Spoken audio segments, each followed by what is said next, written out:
A backpacking Japanese student on Lubang Island in the Philippines sets up his tent on the beach beside the jungle and switches on the cassette player playing a song from the 1940s. The Japanese student is named Norio Suzuki and is in search of Hiroo Onoda, an Imperial Japanese Army intelligence officer who fought in World War II. The sound from the cassette player drifts through the trees and can be faintly heard where an old soldier, his uniform patched by years of repair, is leaving a flower as an act of remembrance. He hears the music and moves towards it. This frame story opens this tale and sets the stage for what is to follow. Back in Wakayama, Japan in December 1944, it's all over for drunken youth Hiroo Onoda, whose hopes of becoming a pilot have been dashed by his fear of heights. To his aid comes Major Yoshimi Taniguchi, who explains the youth can serve his country in other ways and enrolls him in the Nakano School Annex in Futomata, where the major teaches guerrilla warfare. The training goes against everything the young man has been previously taught by Japanese society, with its emphasis on subjugation to the group for the good of all, not to mention the military and its insistence on following orders without question. The option of dying is not allowed. They are to survive at all costs. 3 months into being part of the Japanese army, his father, Tanejiro Onoda, gives him an ancestral Japanese dagger, which he must use to terminate himself in case enemy forces compromise him. Made a lieutenant, Onoda is sent to Lupang Island with orders to form a unit and hold the island until reinforcements arrive. Joining the unit of Captain Hayakawa, he prepares the men for a massive counterattack coming from the American forces who have taken over the Luzon area. However, his plans to destroy their military establishments head-on do not sit well with kamikaze squad leader Lieutenant Suehiro, as he is only there to provide intel, not to issue any commands. Onoda learns that the overall strategy against the Americans will be through guerrilla warfare. Later, he and the men retrieve emergency supplies and stockpile them inside a cave. Though everyone is exhausted with some ill from all the heavy lifting, he scolds them for being idle and orders them to move out. At that moment, Hayakawa falls in pain from a kidney stone and gets escorted into the hut for treatment. Seeing the need for him to rest and recover, Onoda requests that he temporarily pass the command leadership to him. Just then, American ships appear, and he discovers they have destroyed the port in Tillich. He returns to the base, where the whole command unit scrambles and tries to recover anything they can before evacuating. After a run-in with Captain Hayakawa, who is attempting to carry on his own command despite a severely debilitating gallstone, Onoda sees the officer and his aide burned to death in an air raid bombing incident. He has no choice but to retreat and regroup with the radar squad at Camp 900. The next night, he and the squad take the whole day to climb up a mountain to the campsite where Lieutenant Suehiro is waiting. While offering him water, he explains that he and the radar squad were caught unaware of the American surprise attack that left him the sole survivor. Onoda then visits the sick men in the tent, but discovers they are close to dying. At the request of one of the soldiers, he hands him some dynamite for him to explode the camp once the Americans find their location. The next day, he and his squad hold out in a cave while American troops are active in the area. Rations are low, leaving some men highly delirious and irritable. Most of them, including the lieutenant, are unfit for combat, so Onoda decides to split them into 2 groups, choosing the ablest men to be part of his faction and taking half of the rations. He takes the captain's men into the jungle, where another argument splits the unit in 2, with Onoda hand-picking the 3 men he considers reliable to stay with him. The remaining men form a separate group, go their own way. Onoda plans to lead the men further up the mountain to get a decent view of the land, but delays the trek until the heavy rain stops. The next day, Shimada heads out for food and returns to the group with a bundle of jackfruit enough to sustain them before they head up the mountain. With the sun now shining, they begin their journey but discover the separated group's corpses. They were unable to survive. Onoda's unit find out they had consumed the jackfruits on a tree, but also ingested the poisonous parts. They continue moving as the skies grow darker, and they reach an abandoned village. From a distance, Onoda sees an American warship and realizes it has bombed the area and killed all the Japanese soldiers stationed there. Onoda and his 3 men have a skirmish with some Filipino peasants in a deserted village, refusing to listen to their protests that the war is over and the Americans have evacuated from the island. Just then, some soldiers from the Filipino guerrilla fire at the men, but they manage to take them out. By nightfall, they discuss the possibility that the war has ended and they are fighting against no one. Onoda refuses this and insists that the mission must continue whether the enemy is an American or a Filipino. He then reveals to the group that he had received special intelligence training at Nakano School and that his true mission was to disrupt the American infrastructure from the inside and take the enemies by surprise, preventing them from landing on the island. Onoda lingers on the promise of the major that no matter how long it will take for him to hold his position, he will come back for him. The 3 soldiers Akatsu, Shimada, and Kazuka become inspired by his story and promise to follow his lead. For the next few days, the squad travels around Lubang Island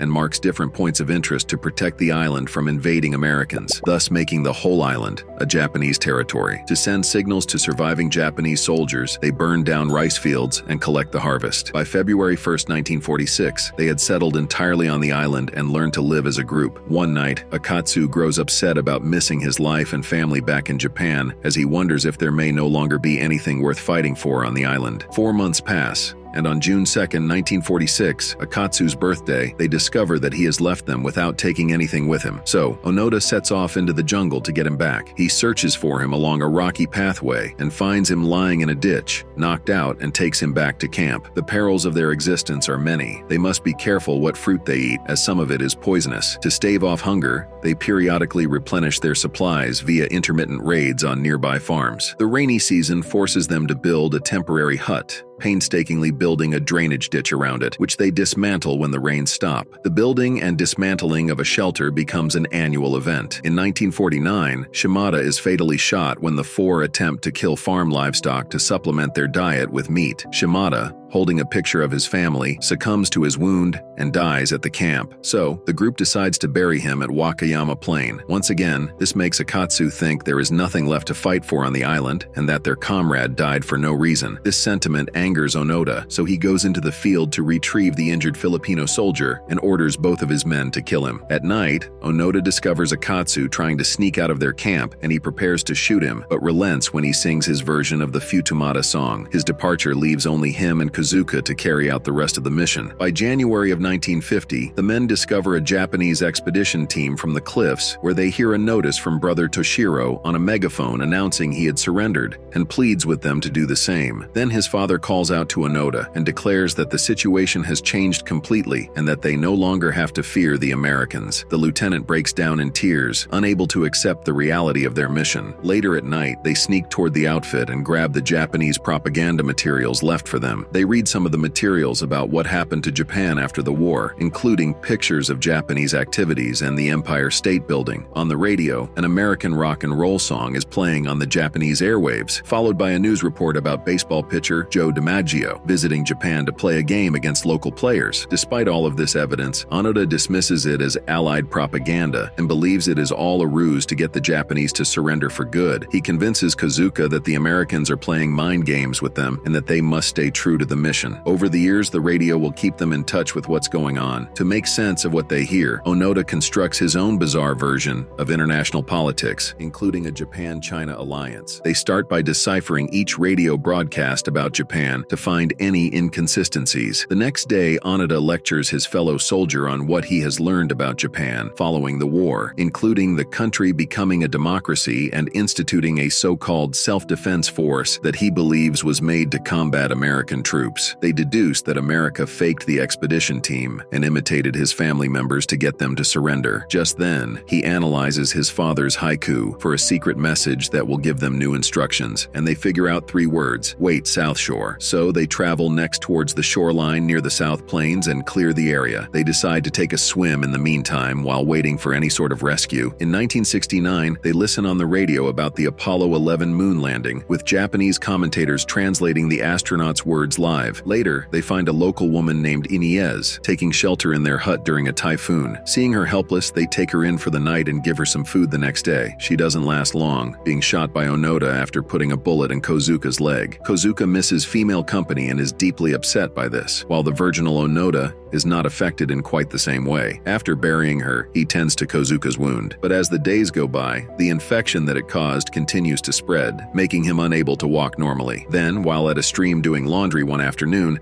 the men argue about losing one of their weapons, but just as Kazuka recovers it, the locals appear and spear him to death. Onoda looks on, devastated by the loss of his friend, and he retreats to safety. Now all alone, he laments about how his life will move forward. Going back to the opening of the movie in September 1973, Onoda follows the sound of the cassette player that leads him to the student, Suzuki. He nervously explains his intentions of returning Onoda to Japan. Onoda asks who sent him here, and Suzuki replies that he's just a tourist and knows about the song song because Akatsu spoke about it publicly. He also states that he read everything that's been written about Onoda. Later in the evening, the men sit down and chat while enjoying a smoke. Suzuki offers him some canned beans and liquor. Getting Onoda to return to Japan proves to be a gargantuan task in itself. He won't go unless he gets orders directly from Major Taniguchi. When the student tracks Taniguchi down, he finds Taniguchi is a bookstore owner who has severed all connections from his military past. Nevertheless, he's persuaded to go to the Philippines and read the order to surrender to a respectful Onoda, while the student plays a recording of the Emperor's surrender acceptance speech. Now formally relieved of duty, Onoda finally surrenders and lets down his weapon. With the help of the Philippine Armed Forces, he gets escorted by the Major and a Japanese envoy to board a helicopter, something he's presumably never seen before, and take him back to his country. Onoda lifts his feet off the ground of the island on which he spent nearly 30 years, taking him to a Japan very different he knew as a youth.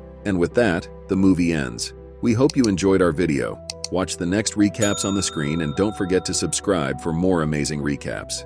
See you in the next one.